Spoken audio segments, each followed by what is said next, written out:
ပါရှင်ဒါတော့ကျမတို့ပြည်သူမြစ်တာစစ်ဆောင်စခန်းတင်မှာအာဟာရဌာနကျွေးမွေးနေတဲ့ဗီဒီယိုဖိုင်မှတ်တမ်းလေးဖြစ်ပါတယ်ရှင်ယခုလိုမွေးနေ့အမှတ်တရအဖြစ်လှူဒန်းပေးပါတော့အလှရှင်အာနန္ဒစင်ဟာဒီဒီမှာစာ၍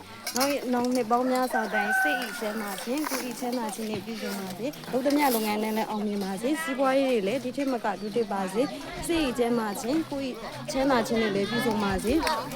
ဒီအနည်းလည်းကိုဝေးပါစေနောက်များတွေလည်းဒီထက်မကကူညီလှူဒန်းပေးပါအောင်လို့လည်းတောင်းဆိုချင်ပါတယ်ရှင်ယခုလိုလှူဒန်းပေးတဲ့အတွက်အလှရှင်ကိုကျေးဇူးအထူးပဲတင်ရှိပါတယ်လို့ကျမတို့ပြည်သူမြစ်တာစစ်ဆောင်စခန်းတင်မှာရှိတယ်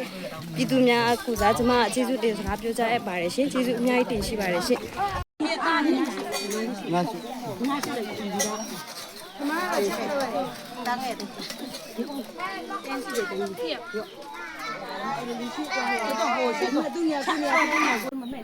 ဟုတ်ကဲ့ဗျာဒါတော့ကျွန်တော်တို့ပြည်သူမြစ်တာစစ်ဆောင်စခန်းအတွက်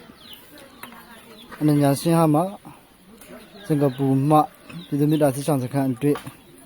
ဟာရဒါနမှာဒါကျွန်တော်တို့ဒါချစ်ပြုတ်ထားတာစစ်သားနဲ့အာလူပေါ့နော်စစ်သားနဲ့အာလူကို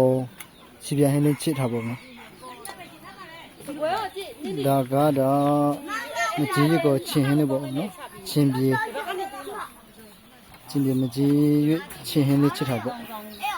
ဒါကတော့ငရုတ်သီးကြောပေါ့နော်ငရုတ်သီးနဲ့ငချောက်ပါတယ်နော်ငချောက်နဲ့ကြော်ထားတာ